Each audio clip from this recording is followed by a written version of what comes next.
I'd like to begin this video by acknowledging and thanking all of you who've taken the time to subscribe to this channel. Recently, we crossed the 100 subscriber mark, and I appreciate each and every one of you who've taken the time to not only watch this channel, but thought it good enough to subscribe. It means a lot to me, so again, thank you guys so much. In this video, we'll be covering the takeoff and departure portion of a typical flight. We'll also explore some details associated with a few of the core ideas underlying each one of these phases. That being said, this tutorial is not meant to be authoritative, nor will it necessarily be complete. It's aimed at those who are new to the 737 and are looking to learn some of the basics. I'll state here, as I did in my previous video, that I'm not a pilot, so there's a good chance that what I know and do are not what is done in the real world. I'm a man who likes to learn, and if I can help others do the same, that's good enough for me. Let's get to it.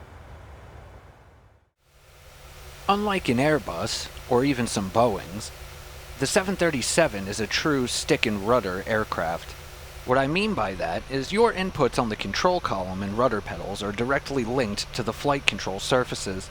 This stands in stark contrast to the fly-by-wire system found on many other commercial aircraft, like the A320, where control inputs are sensed by the flight management computer system, which then commands specific control surface alterations as outputs in a sort of sensor-actuator relationship. If you've ever flown a fly-by-wire aircraft in a flight simulator, then you know that you really don't have to worry about trimming the aircraft. The flight management system does it for you. Not here. The 737 demands your involvement. And we always have to remain cognizant when hand flying that power, pitch, and trim are imperative to achieve stable flight. In fact, you may notice that the 737 won't let you engage the autopilot while the control column is non-neutral. This is a feature that's designed to ensure that the pilot first maintains a proper configuration before adding automation. There is an auto-trimming feature, however, that will be active during the takeoff process, but this is often not the panacea one would find like on the Airbus. It helps, but it's not infallible. I've spent a little time talking about this because of how critical it is for becoming confident while in the 737. Just bear in mind that all your GA basics still apply here, and with a bit of practice you'll quickly become comfortable. So we've lined up on the correct runway, making sure all our systems are properly set up for departure and ready for takeoff. At first glance, it seems as though all we need to do is set takeoff thrust, maintain runway centerline, and pull the nose up when we hear rotate. While this is essentially the process, it misses a lot of details, and it's precisely these details that, when examined, help us understand all of the information we need to process while carrying out this critical phase of our flight. Before we begin in earnest, I'd like to take a moment to go over a basic feature of the 737's PFD, which will help us better understand what systems are controlling the aircraft at any given time. At the top of the PFD is a gray rectangle with two vertical white lines in it. This is the Flight Mode Annunciator, or FMA. Its purpose is to provide indications as to which systems are in control of the aircraft, as well as which of these modes are currently operational. Furthermore, it serves to eliminate the possibility of confusion among the pilots as to which mode is currently operational, as relying exclusively on the MCP may not always be as unambiguous as one might think. One should always defer to the FMA over the MCP for what mode is currently controlling the aircraft. The FMA is split into three fields, each containing two rows, which from left to right provide indications for the following: autothrottle, roll, and pitch. The purpose of having two rows is to allow for armed and selected enunciations to be displayed separately and/or simultaneously. Operational modes that are selected will always be green, while modes that are armed will be white. When a mode change occurs, be it by the pilot or automatic, a mode change highlight symbol, a green rectangle, is displayed around the enunciation. This symbol may remain visible for up to 10 seconds following the mode change. We'll be keeping a close eye on the FMA throughout the remainder of this tutorial. It's time for takeoff. Now there's a lot to consider here, as well as a lot happening in a short span of time. So let's go through a rundown of what we need to do, stepping through each part as we go. First, we need to apply forward pressure on the control column. This provides extra downforce during the beginning of the takeoff roll, helping us to maintain the centerline before we gain significant rudder authority. Take note of the FMA indications. We see that the autothrottle and LNAV are armed, while VNAV is not. For this takeoff, as you'll see, we do a manual bug up before engaging VNAV for the climb. Next, we'll introduce thrust up to approximately 40% N1, holding it there to ensure the engines remain stable. Then we'll push toga, or takeoff go-around, to induce takeoff thrust equal to the target N1 percentage that we programmed during the startup portion of our flight. Once we press toga, we expect to see the appropriate mode change highlights, N1 and toga, on the FMA. Now we need to understand the callouts we're about to hear. When we reach approximately 45 knots of airspeed, we'll hear the airspeed's alive callout. Airspeed's alive. This will coincide with the airspeed tape on the left side of the PFD beginning to rise. We can acknowledge this and continue. Next will be the 80 knots callout. 80 knots. This tells us we're at the point where we can release the forward pressure on the control column, which we can acknowledge, and then continue with the takeoff roll. Note the FMA autothrottle indication has changed to throttle hold. We've achieved proper takeoff thrust. Continuing to maintain runway centerline, the next callout will be V1. This coincides with our decision speed. This is the speed at which, once exceeded, we are no longer able to safely reject our takeoff without risking a runway excursion. Any decision to reject a takeoff must be done before reaching this speed. It's for this reason that once V1 has been called, we take our hands off of the thrust levers. V1, rotate. Next, and oftentimes quickly after or nearly simultaneous to the V1 callout, the rotate callout will occur. This is the speed at which we initiate the rotation for liftoff. We want to pull back on the control column in such a way that the nose of the aircraft will rise at a rate of around 2.5 to 3 degrees per second. This should be a smooth motion, guaranteeing an efficient increase of airflow over the wings, lifting the aircraft off the ground. Also, this is to avoid the possibility of a tail strike, which could easily happen if we're too overzealous in our rotation rate. We also want to use the necessary aileron input to maintain wings level as best we can. Next, we'll hear the positive rate callout, Positive rate of climb. indicating that we have a positive vertical speed, which can be confirmed by looking at the vertical speed indicator on the right side of the PFD. At this point, we pull the landing gear lever into the full up position while continuing to smoothly increase the nose-up attitude to meet with the flight directors. This is where we'll need to begin to trim the aircraft. We can also see on the FMA that LNAV now becomes operational. Once we cross 800 feet AGL, we can see the FMA autothrottle indication changes to arm. This is our acceleration height, so we can begin to lower the nose to let the aircraft accelerate.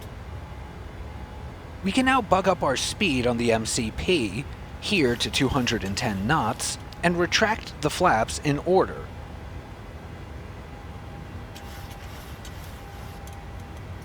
As we retract the flaps and the aircraft continues to accelerate, the nose will want to rise. This is due to an increase in lift generated by gaining airspeed. Making the proper trim adjustments to anticipate this is a matter of experience. Once we're sufficiently accelerating and are stable, we can now push VNAV on the MCP. Noting the indication on the FMA as well as the speed bug changing to match the current FMC setting.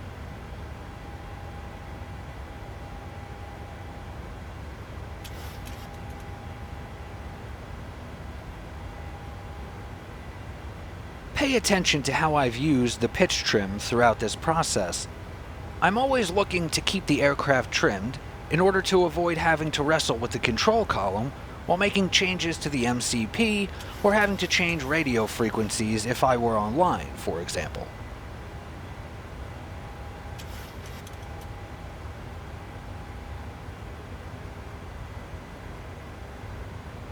Once we're in a stable climb, we can push Command A on the MCP to engage the autopilot. Move the landing gear handle to the neutral position, and set the auto brake to off.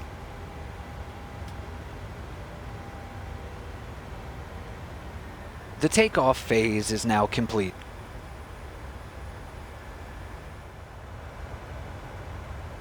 Now that we've gone over a typical takeoff flow, we can turn our attention to another example, this time focusing on a departure that showcases a slightly different configuration than the one we've just seen.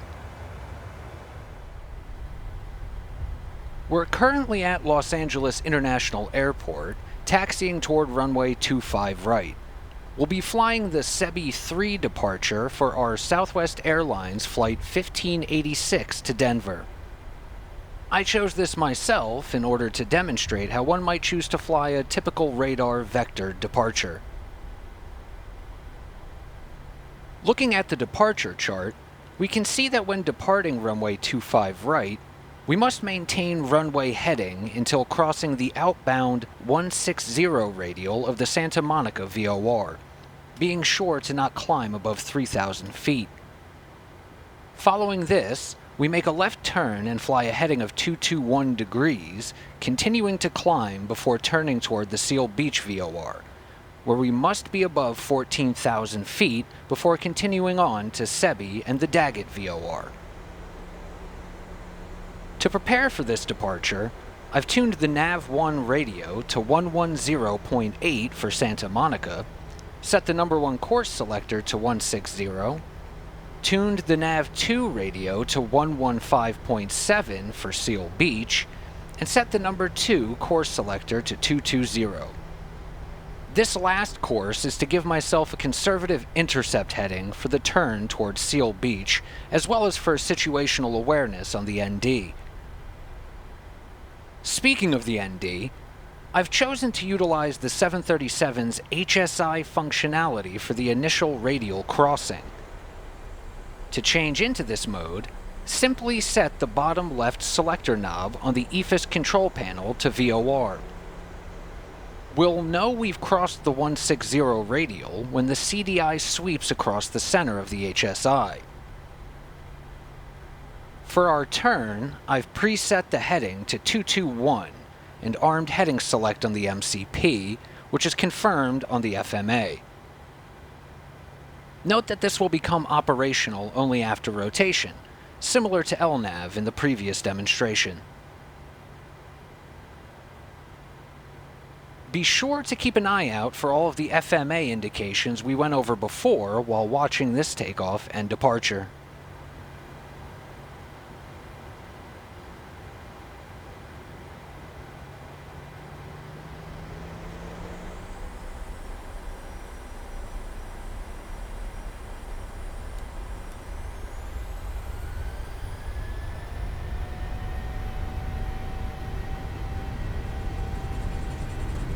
Speed alive.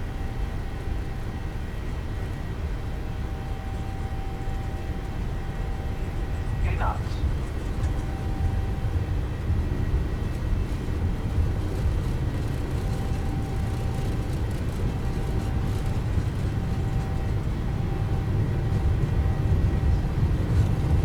Maintain.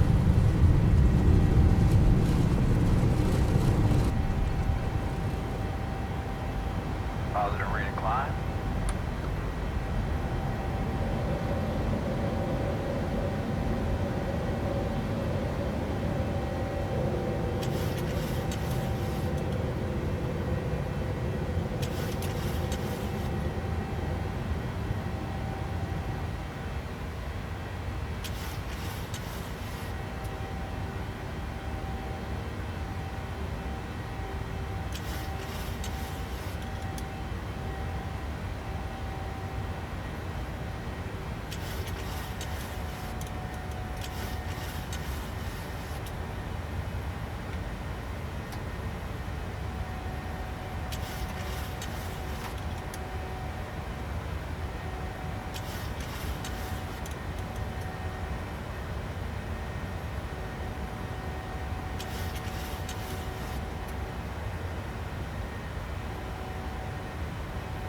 Note that when the aircraft is trimmed properly, it becomes easy to do our post-takeoff flow without having to even touch our flight controls.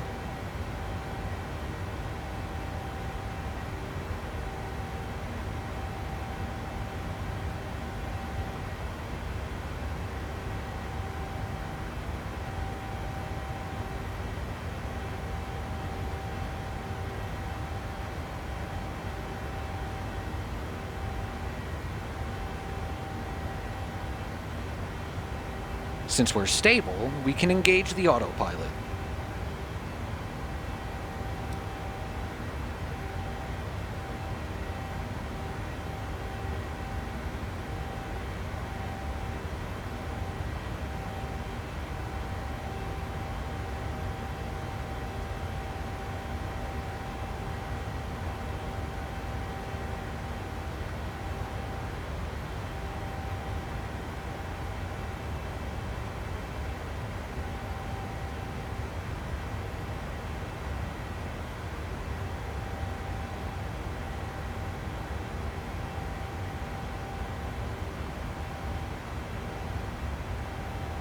Once we're 15 DME from the Santa Monica VOR, I choose to turn left to a heading of 110, simulating a potential radar vector.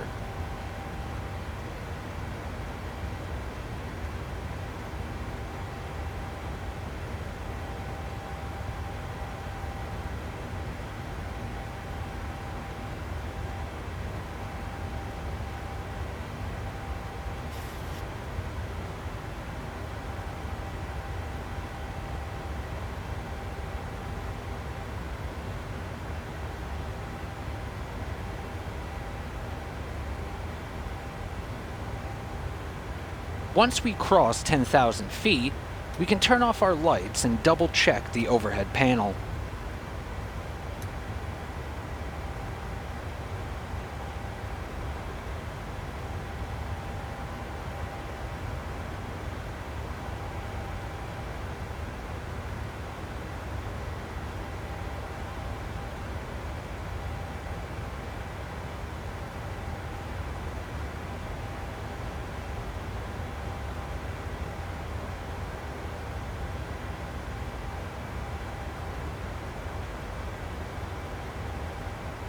We can turn these pumps off once we exhaust the fuel in the center tank.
We can see on the ND the course line for the Seal Beach VOR.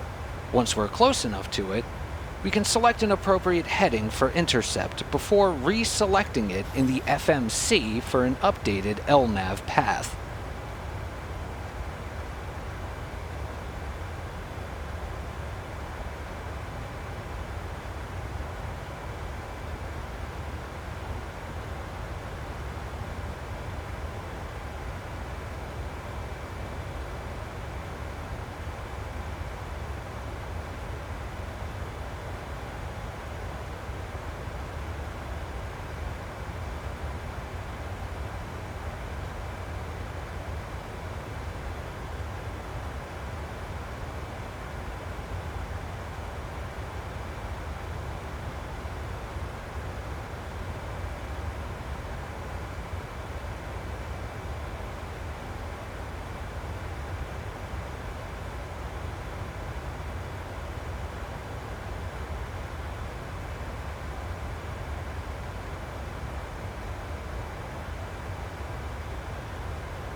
We then select LNAV and set our cruising altitude, 35,000 for flight level 350 on the MCP.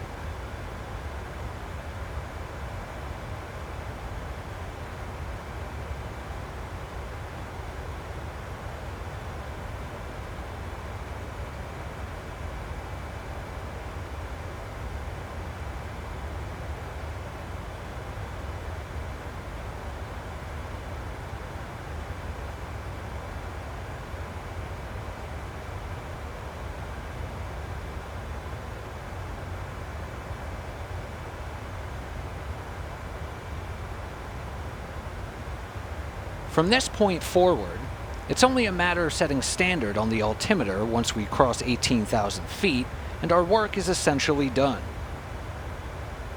All we need to do from here is continue to monitor our instruments while we finish the climb and enter our cruise.